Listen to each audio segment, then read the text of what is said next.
Dans l'évangile de Luc, vous le savez, nous sommes au tout début de l'histoire de Jésus-Christ. Il vient d'être baptisé par Jean dans le Jourdain, et puis voilà que l'Esprit Saint pousse Jésus à aller dans le désert. C'est bien l'Esprit Saint qui impulse cette démarche dans la vie de Jésus-Christ. Et voilà que Jésus va passer 40 jours dans le désert. L'essence du carême vient de là. Vous savez que le mot carême, ça veut dire 40. C'est plus en référence aux 40 jours que Jésus a passé dans le désert qu'aux 40 ans que le peuple d'Israël va mettre pour sortir d'Égypte et rentrer en terre promise. C'est ces 40 jours-là que nous vénérons avec le temps du carême, nous aussi aujourd'hui. Alors dans le désert, eh bien, vous le voyez, ça nous a été rappelé dans cet évangile aujourd'hui, Jésus lui-même va être tenté par le diable.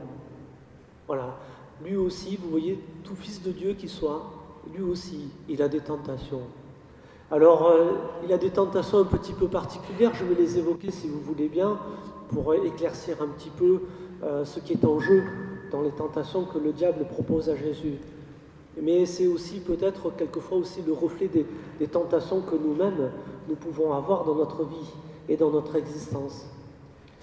Ce qui est en jeu, en fait, ce que le diable essaye de pervertir en Jésus, c'est essentiellement sa manière d'être le Messie pour nous. Comment Jésus, en tant que Fils de Dieu, en tant qu'envoyé de Dieu, va réaliser cette mission au milieu de nous. Et vous voyez, la première tentation que le diable propose à Jésus, c'est la tentation de la magie. Regarde, tu prends une pierre, tu la transformes en pain, et là tu vas avoir un succès fou. Toi, tu as faim, mais regarde, ton peuple a faim aussi, transforme les pierres en pain, et alors là, ton succès, il va être immédiat. La tentation de la magie. Vous le voyez, Jésus ne va pas rentrer dans cette facilité. Il pourrait le faire, mais ce n'est pas ce qu'il souhaite faire. L'homme ne vit pas seulement de pain, mais de toute parole qui sort de la bouche de Dieu, rappelle Jésus au diable. Mais vous le savez que le Christ va, pour autant, plus tard, opérer 2 fois le miracle de la multiplication des pains. Mais il n'a pas transformé de pierre en pain. Regardez ce qui se passe pour la multiplication des pains. Jésus se sert de ce qu'on a amené. Il y a une participation active du peuple qui est là rassemblé, qui est venu écouter l'enseignement de la parole, et même Jésus va dire à ses apôtres, donnez-leur vous-même à manger. Vous voyez la différence entre le miracle et la magie? Jésus va se servir des 5 pains et des 2 poissons qu'on va trouver dans l'assemblée des gens qui sont venus l'écouter, et c'est cette participation-là de ce qu'on a amené, il va le multiplier, c'est le miracle du partage, en fait. C'est le miracle du partage que le Christ va opérer. Voilà la différence peut-être entre le miracle et la magie. Le Christ se sert de ce que nous apportons, nous aussi. Deuxième tentation, c'est celle de la domination et du pouvoir.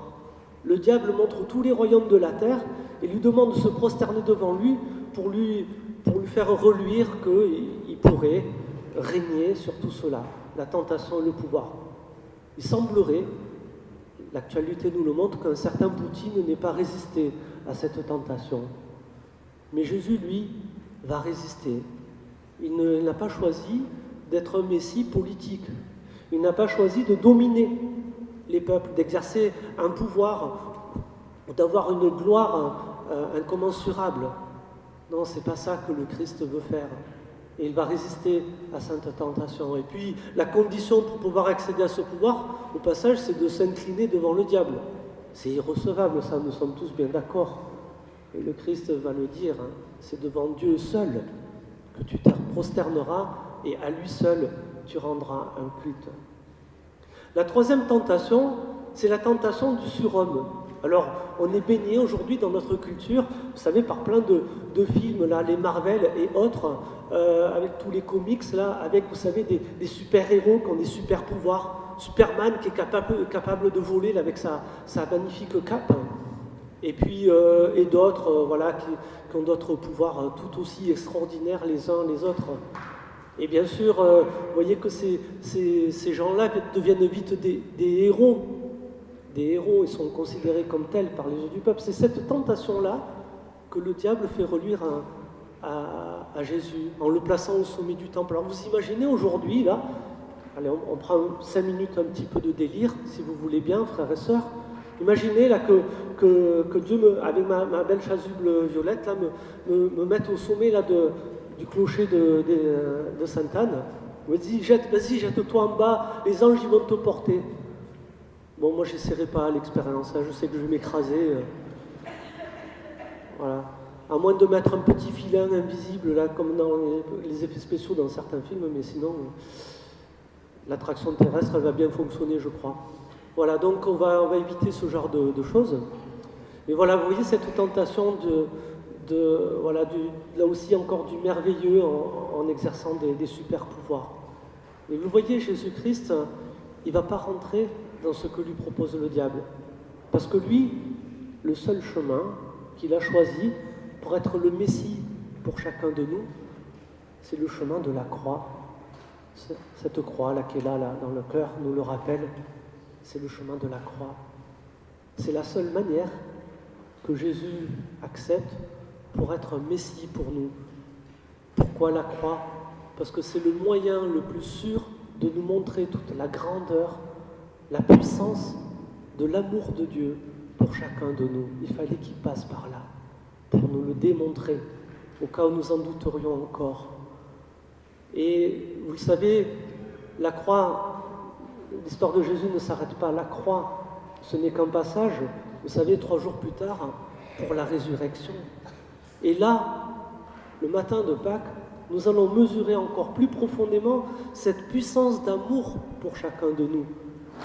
C'est un amour qui est plus fort que le péché, ça on s'en doute un petit peu parce que Jésus pardonne, mais au matin de Pâques, nous avons cette conviction profonde que l'amour dont Dieu nous aime, il est même plus fort que la mort, puisqu'il est capable de ressusciter, de revenir à la vie.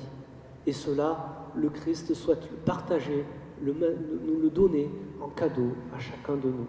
Voilà le chemin que le Christ va emprunter pour nous montrer toute la profondeur de l'amour de Dieu le Père pour chacun de nous, ses enfants. Alors, des tentations, frères et sœurs, nous aussi, nous en avons eu, nous en avons encore, et nous en aurons encore des tentations. Vous le savez bien. Elles ne viendront pas toutes du diable. Quelquefois, ce sont des tentations bien humaines. Et s'il vous plaît, ne les mettons pas trop rapidement sur le compte du diable. Ce serait nous dédouaner personnellement, et peut-être ce serait pratique aussi pour ne pas reconnaître nos responsabilités dans les tentations auxquelles nous pouvons facilement succomber quelquefois. Des tentations, nous en avons, nous en aurons encore. Mais ce que nous célébrons aujourd'hui, frères et sœurs, et pour ceux qui ont le Magnificat, je vous invite à lire la magnifique méditation de saint Augustin, qui va nous rappeler, et cette intuition de saint Augustin, beaucoup de pères de l'Église l'ont partagé avec lui, avant et même après. Il va nous rappeler une chose essentielle, c'est que le Christ lui-même a été tenté. Et en Jésus-Christ, c'est un peu toute l'Église qui est tentée, nous qui sommes le corps du Christ, comme nous le rappelle le Concile Vatican II. Mais le Christ, vous le voyez, est vainqueur du tentateur. Il ne cède pas, il ne succombe pas aux tentations qui lui sont proposées. Et en cela, dans la mesure où nous savons aussi nous reposer sur le Christ, nous savons aussi mettre notre foi en lui, alors nous pouvons rendre possible que le Christ soit vainqueur de toutes les tentations que nous-mêmes nous pouvons traverser. Voilà ce qu'il nous est proposé de vivre dans ce temps de carême. Puissions-nous, frères et sœurs, renouveler notre foi en Jésus-Christ, l'accueillir toujours plus comme notre rocher, comme ce point d'appui sur lequel nous nous reposons pleinement pour être vainqueurs en lui de toutes les tentations que nous pouvons croiser dans notre vie. Amen.